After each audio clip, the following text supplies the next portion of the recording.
Peltz.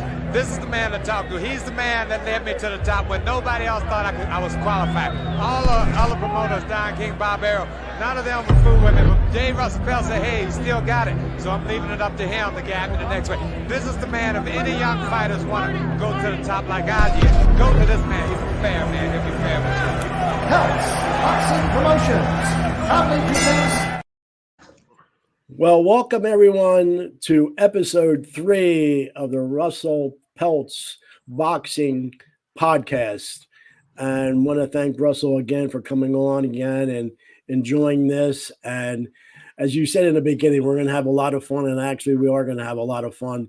And first things first, since we last talked, there's some good news about the sales of the book. Yep, we passed 1,900 copies sold yesterday, Carl. It was a struggle to get there, but I sold 3. Sometimes you can't sell a book for 2 weeks, and yesterday I sold 3 books in one day. So it was a good day. My goal is another 100 to get to 2,000. The company that published the book is astounded. In fact, someone sent a friend of mine, Bob Levin from California, who helped me with the book. He said that only 10% of all the publishing companies, big name publishing companies, sell more than 1,000 books per author. That's pretty, I don't know if that's scary or what, but that makes me feel good. Well, maybe helping out, with the podcast and promoting it, and people are seeing it, and maybe becoming more aware of it is helping out. So glad to help out. So when we talked about the last time, what you would want to speak about, because obviously this is your forum, this is your podcast on your dedicated YouTube page and a couple of Facebook pages. So you mentioned what you want to talk about today on episode 3. And Russell, what is that? What would you like to talk about today? Well, a friend of mine who's a boxing fanatic, he watched the first 2 episodes and he said he'd love me to talk about some of the great Philly trainers that I did business with. So I think that's what we'll talk about today, and we'll incorporate it in some of the chapters in the book. Okay, so you said you were just talking about going on live, that who you wanted to talk about first. Well, I think I'd like to start off with Marty Feldman, because it would have been his, it would have been his birthday, October 25th. I guess Marty would be 78. That's him on the left with Frank the Animal Fletcher. I guess Marty would have been somewhere in his 80s. He passed away in January of 2017. I flew in from Florida for the funeral. And of all the trainers I've known, from Eddie Futch to Gil Clancy to Angelo Dundee to George Benton, my opinion, Marty was as good as any of them, but he never got the publicity that he deserved, and I'll explain why. But should I just keep going? Of course. Why didn't he get the recognition? Well, let me tell the story and you'll understand. I met Marty I started in 1969. I walked into a deli in West Philly where he was working as a short order cook. He was training a fighter, a very popular Greek featherweight from the suburbs named Augie Pantelis.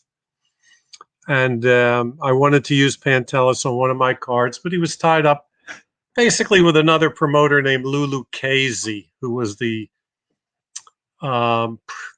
busiest promoter in Philly from 63 to 71. Well, he promoted from 63 to 71.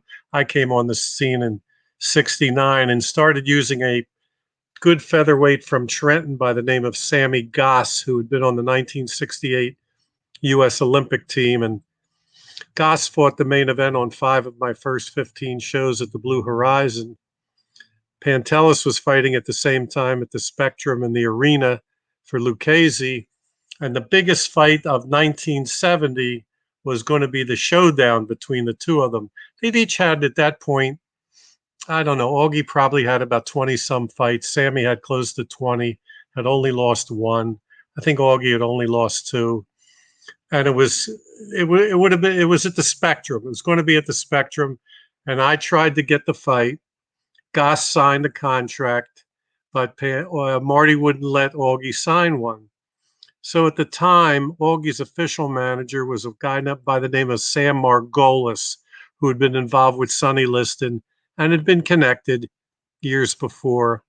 And Sam, he wanted Herman Taylor to promote the fight. Taylor was, in my opinion, the greatest boxing promoter ever.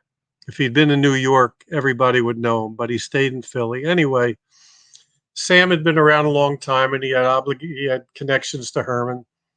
And he announced in the newspapers that Herman Taylor was going to promote the fight. So the next thing I knew, I read a story where Marty Feldman said, "That's interesting that Herman Taylor is going to promote the fight because he's only going to have Sammy Goss in the ring because Augie's not going to be there, because the only way we're fighting Sammy Goss is if Lou Casey promotes the fight."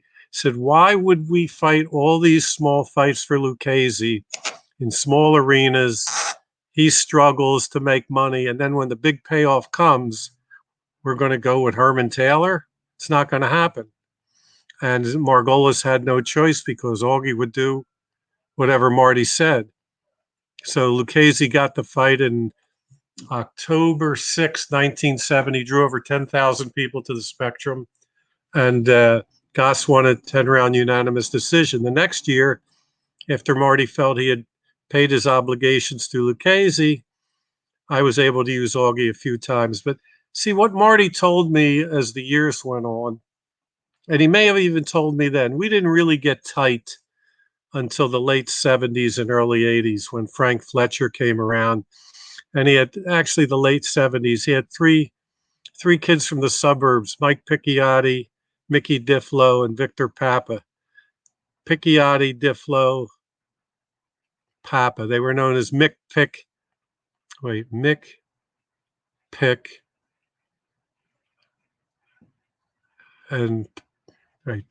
Mick for Difflow, Pick for Picciotti, and Papa. I don't know. Mick Pick and I can't figure it out.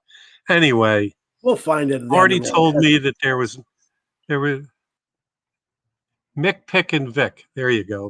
Victor Papa, Mike Picciotti, Mickey Difflow, Mick, Pick, and Vic. He told me that there was no such thing as 99% loyalty. He said, if you're either 100% or you're nothing. He said, don't tell me that you're with me. You've been with me before, but when something special comes along, you got to take a powder. Marty was Mike Rossman, the light heavyweight champ, called Marty Feldman the world's oldest teenager. He was our version of the Fonz from Happy Days. See, he always wore black T-shirts, and he would have a pack of cigarettes in the sleeve, just like the Fonz did on television. And he had been a professional fighter in the 50s, won like 23 out of 25. He fought a lot for Lou Duva up in North Jersey. And then he became an outstanding trainer. So the story I want to tell you about why he didn't get the recognition, around 1985, Marvin Johnson, the two-time light heavyweight champion, was on his last comeback, hoping to become the first man to win the light heavyweight title 3 times, which he did. And he was my fighter. And in I think November of '84, I put him in a fight with Prince Charles Williams. It was a top-ranked card. I had the promotional rights to Charlie, but it was a top-ranked card, and we did it at the Tyndall Armory in Indianapolis. And I didn't think much of Prince Charles at the time. I'd seen him on TV. He looked okay. And Marvin beat him convincingly, probably 7 or 8 out of 10 rounds. But in the 10th round, he staggered Marvin. But Marvin made it to the bell and did okay. And when the fight was over, as I was walking toward the dressing room, I stopped and looked at the ring just after they had announced the decision. And Prince Charles Williams had this look on his face like, I can't believe it. He was just disgusted that he lost. And I said to myself, who is this guy from Mansfield, Ohio, who actually thinks he could come into Indianapolis, Marvin Johnson's backyard, and beat him. I never forgot that because I was still learning about the business, even though I'd been in it 15, 16 years, and realizing that a fighter's attitude, his mental outlook, is so important. So I went back to my hotel that night, and I heard some noise in the hallway, and his manager, a lady named Jerry Stapleton, was talking to one of the cornermen, not the main trainer for Prince Charles, but one of them, and complaining that they needed a new trainer. And I overheard this conversation, and I should have opened the door, but I didn't. So I went back to Philly and I made some calls, and I called Jerry Stapleton on the phone. Now, she was she was a woman, and I think honestly, not that I'm a male chauvinist, but that's probably why I entertained the idea of doing business with her. So I called her up and I said, I'd like to start promoting Prince Charles Williams. And she said, that's great. We've heard about you, but we need a new trainer. So I suggested Marty Feldman. So in March of '85, I was promoting a world championship fight between Aaron Pryor, the junior welterweight champ, and Gary Hinton, one of my fighters from West Philly. And I put Prince Charles on this was at the Sands Atlantic City. I put Prince Charles on the card. No, that's not Prince Charles in the photo. That's Frank Fletcher. I put Prince Charles on the card in a 6-rounder with Marcus Jackson from Hartford, and he won a 6-round decision. He didn't look particularly sensational, but Marcus Jackson was a tough guy. And I said to Marty, what do you think? He said, you should sign him. He's a good fighter. It'll be good. So I signed Prince Charles. He didn't lose another fight. He won 21 straight fights over the next 6 years, including twice knocking out Bobby Ches to win the International Boxing Federation Light Heavyweight Championship. Marty couldn't work the corner because at the time he had a workman's comp lawsuit in which he claimed disability. And if the people saw him in the corner, they would say, you know, this is bullshit. Look at you. You're up and down in the ring. So what would happen was whenever we had a fight, whether it was my fight or someone else's fight, I would get Marty a seat at ringside, right in Prince Charles's corner, so he could give instructions to Smiley Hayward, who was the trainer of note, of official. So Marty was giving instructions in the corner, but he was sitting on a chair at ringside. So you never really saw Marty in the ring like you see Gil Clancy or Angelo Dundee or Eddie Futch or Lou Duve or any of those guys. So Marty never really got the credit because I think the workers' comp lawsuit was more important or more fruitful probably than the money he made as a trainer. But as we went on, after Prince Charles fought Bobby Ches the second time and beat him again, we split. Prince Charles left me. Our contract was up, and he went with Cedric Kushner. So Marty stayed on as trainer, and he was getting paid 10% of all Prince Charles's fights off the top. Off the top means the gross, of course. And what he did was every time Prince Charles fought, Marty sent me 10% of his money as a not as a gift, because I had put him in as the trainer. So if Prince Charles got 150,000 for a fight and Marty got 15,000, he would give me 1,500. Now, I don't know if there was a nut. I'm sure there might have been a few other people in the history of the world that would do that, but I don't know. Marty was the only one that I know of that did that. That's what he was talking about. 99%. You know, there's no such thing as 99%. You know, he was thanking me for putting him in that position, which actually led him to training other fighters. So I have a soft spot in my heart for Marty, and he was a lot of fun to be around. And a nice chapter in the book that you have. So we're always promoting your book, but that's another part of the book. Russell, you said there's a couple other things in here that you want to discuss also. Some other fascinating pictures you sent me. So where? Well, let's go with the picture of. I'll tell the story. Benny Briscoe and Princess Grace. This picture was taken in Monte Carlo in 1974, a day or two before Benny fought Rodrigo Valdez for the WBC version of the world middleweight title that had been stripped from Carlos Monzon for refusing to fight Rodrigo Valdez. It was ridiculous to strip Monzon, but we jumped at the opportunity. But so now I'm going to tell you the other side of trainers. Okay. Quenzel McCall, who was probably the first trainer I met the first day I walked into Champ's Gym in 1969. That was the big gym in Philly. And we had a great relationship, Quenzel. And when Benny Briscoe left Piers Management, which was run by the son of Phil Island, who owned the New York Jets, no, a major partner in the ownership of the New York Jets, I called I heard he was for sale. My brother-in-law bought the contract, okay, for $3,300. Doesn't sound like a lot of money, but it was back then. So we took Benny and Quenzel out to lunch.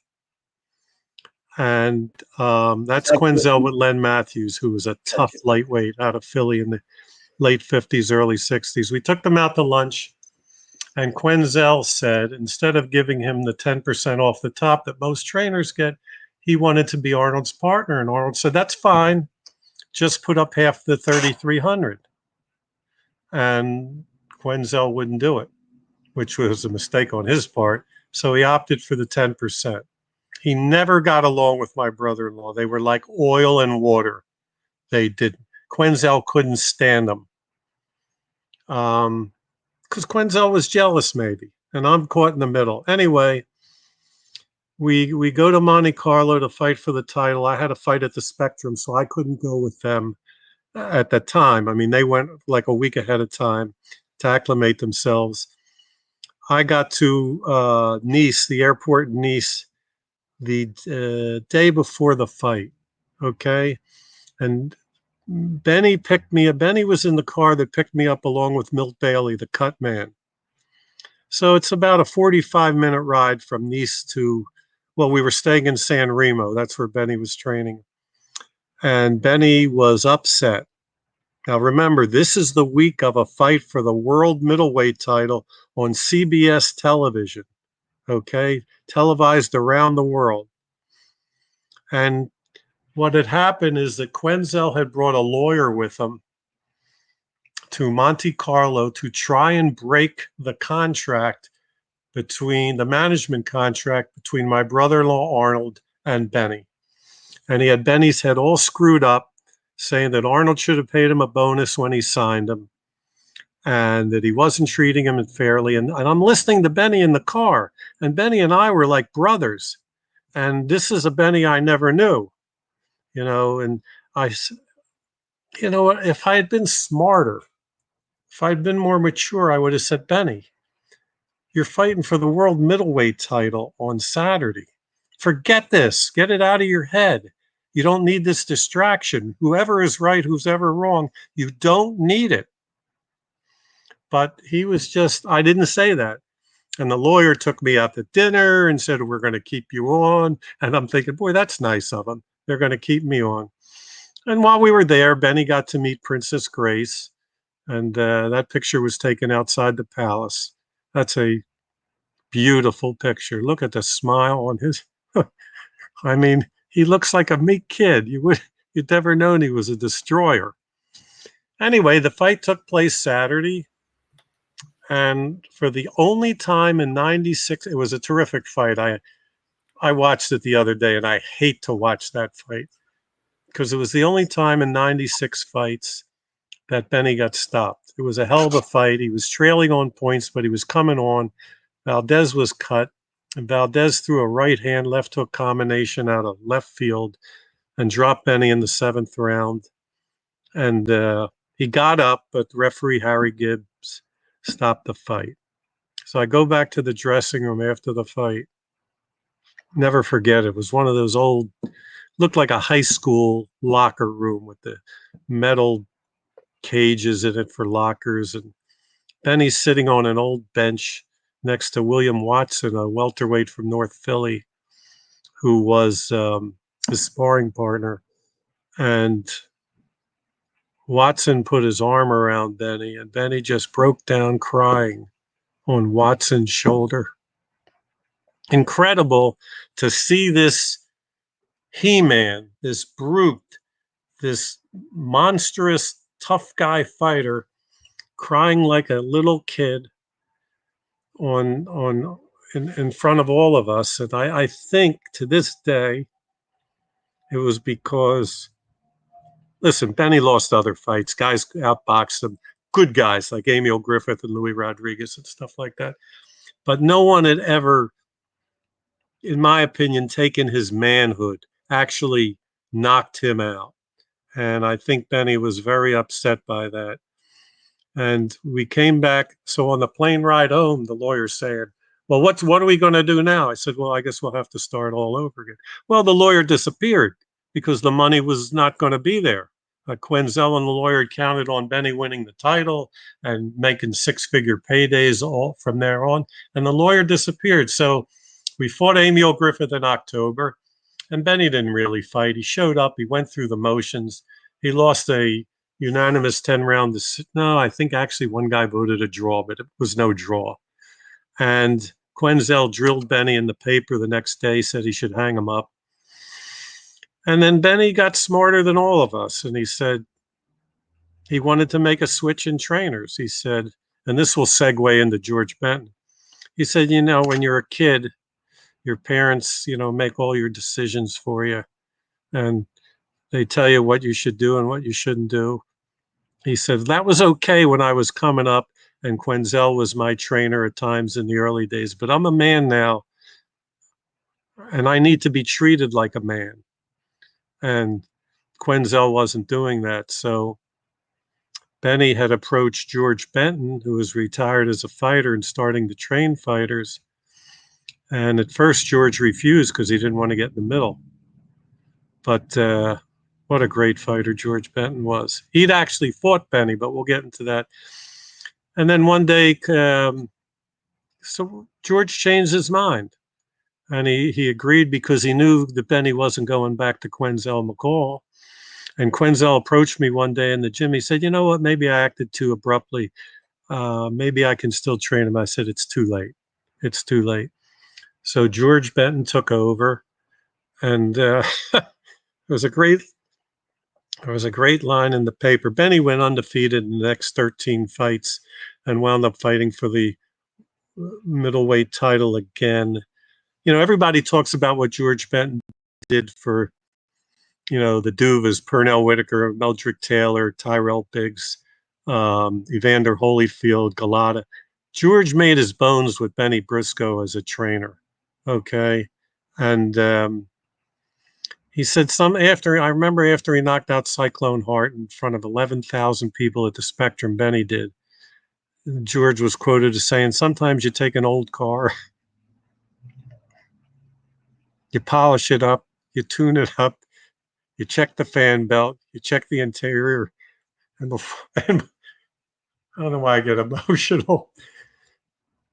He said, before you know it, you got something that's better than a brand new model. And Benny's career was rejuvenated by George. And ironic that in 1966, on short notice, George Benton fought Benny Briscoe, and Benny stopped him in the 10th round. And here they were. What a great team. You know, there's a picture you have of us in Paris after he knocked out John Matteo in 1977, after Benny knocked out John Matteo. And it's, yeah, that's Milt Bailey on the left with well, we all got hats. That's me with the leather jacket and the mustache. That's Benny leaning on my shoulder. And that's George Benton. And you have no idea how fortunate I was I mean, Milt Bailey worked with Sonny Liston and Joe Frazier and everybody.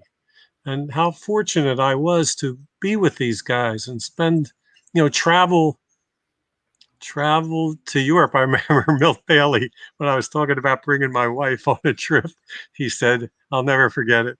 He said, Russell, you never bring a sandwich to a picnic. I never forgot that. I don't know if he made that up or if that's a, Russell, I see the passion that you have and the emotion you have because this is I have to go down to it's in your DNA and now reliving all this. And this is a great venue for you to express all this. And I remember reading that one chapter about Benny was in the book about what happened over there.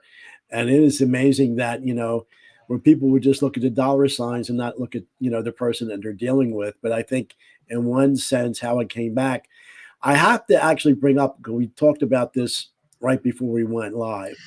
Now, I thought maybe you took this picture, but you mentioned that you weren't even there.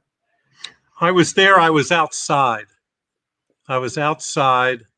Milt Bailey and I had to wait outside. My brother-in-law Arnold took this picture. I guess Princess Grace came outside. It looks like it was taken outside.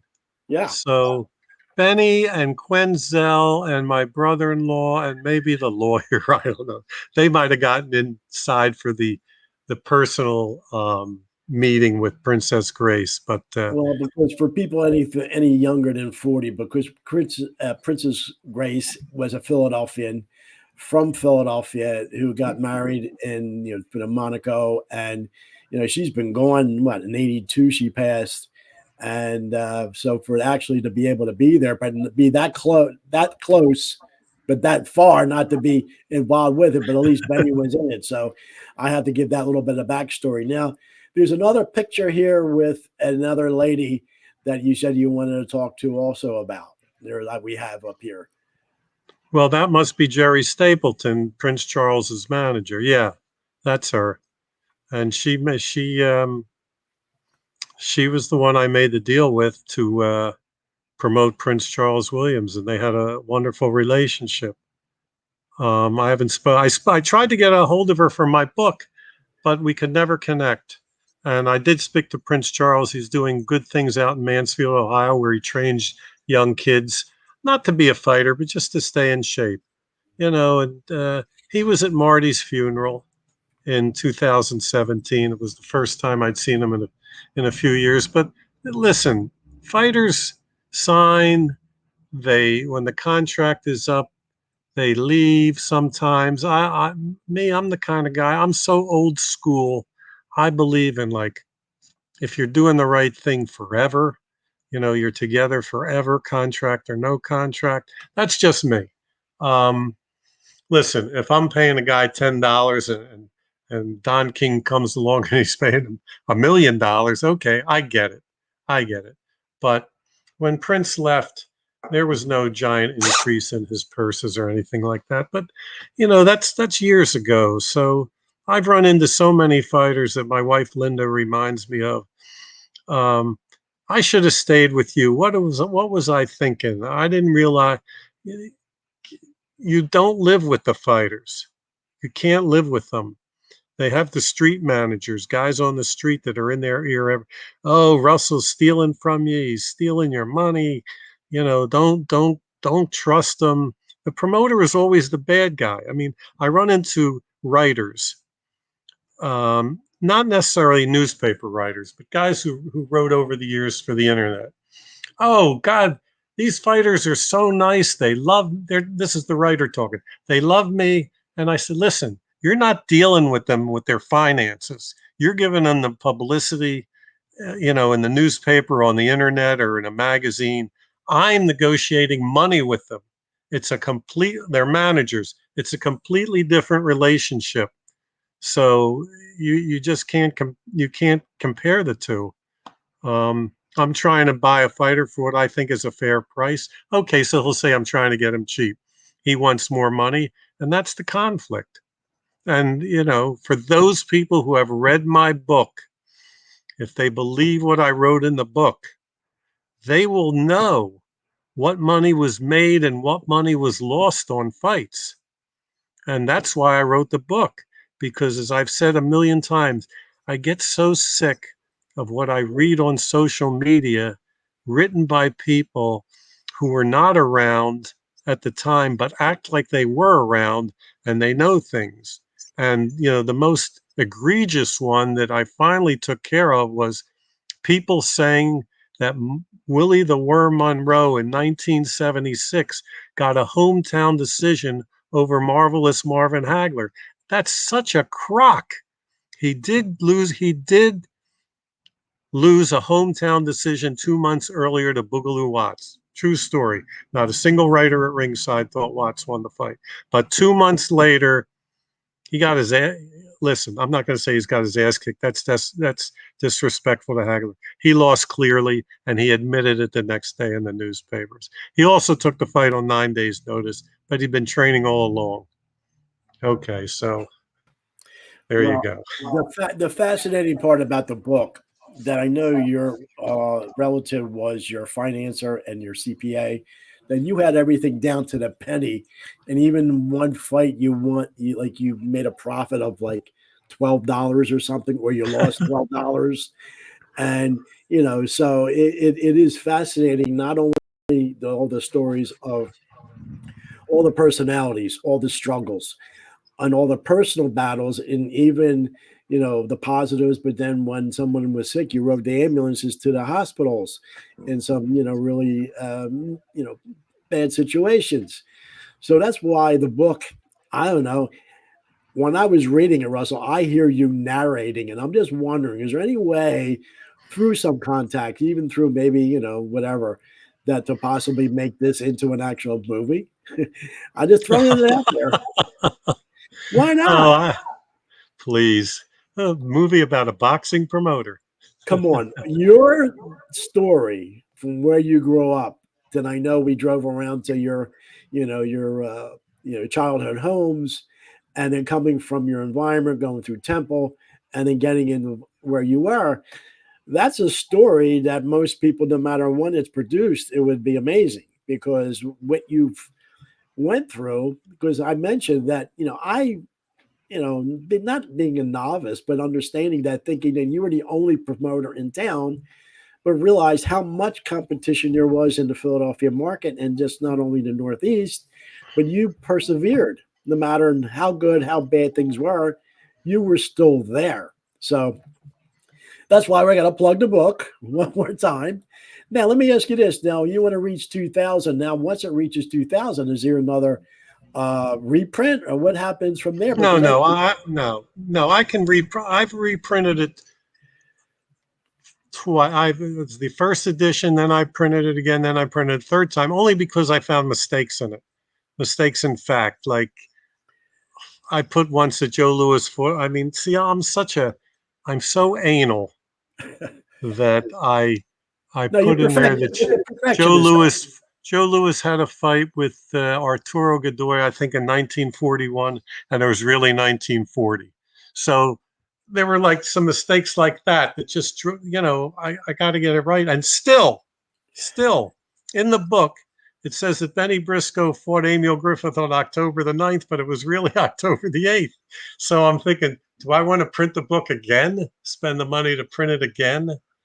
To revise the book. There's about 6 or 7, like maybe I left the parentheses out somewhere, or I spelled Berkeley wrong. And I've known University of Cal at Berkeley. I've known for my whole life it's Berkeley, and I spelled it Berkley. So stuff like that just gets me. But I think I'm about the only person, me and Bruce Trampler from Top Rank, who notices that stuff. Well, I think once you've hit this milestone, I think you're going to hit the 2,000. And with this publicity with your podcast, we'll be able to get it over 2,000. And from there, because you were mentioning some other ones, you think you might be able to maybe get some guests on, maybe talk to, that might still be in, the fight game, or still the talk to? I think that would be really fascinating, once they know you have your own podcast, and get them on and with this technology, when you're in Florida, no matter where they are in the country, even the world, we can have them on for you. Oh, that's right. We can. Yeah, I'll be able to get some guys on. The problem is that most of the guys that I grew up with are gone. Yeah. Certainly, all those trainers are gone. But there's plenty of guys. Earl Hargrove, the junior middleweight, who always comments on my Facebook page, or Ivan Robinson. I wrote about him. He beat Arturo Gatti twice in the pros. He could come on. Yeah, there's certainly guys still around.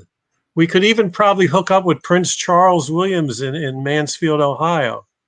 It's very, what the technology is now. All we need, if he has a good laptop or computer with a phone, with a microphone and a camera, all we do is send him the same invite that I sent you, and I could just moderate from behind, and you guys could talk.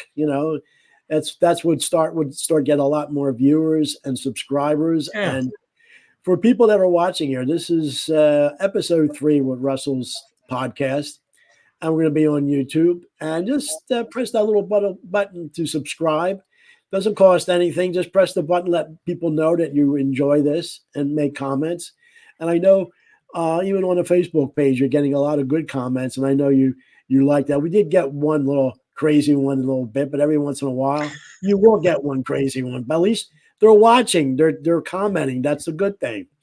So did we cover everybody here? Or yeah, I think we covered there. I'm going to, as we mentioned, I'm going to run into Ray Didinger, the Hall of Fame football writer, who was a classmate of mine at Temple University. I'll see him at the Philadelphia Sports Hall of Fame banquet on November the 7th. And Ray was at my first fight in 1969, and he was also at the 50th anniversary fight in October of 19. So Ray will have a lot of good stories, believe me. Well, that would be wonderful if you get Ray on there, because I think there's that one picture that I showed from the last one.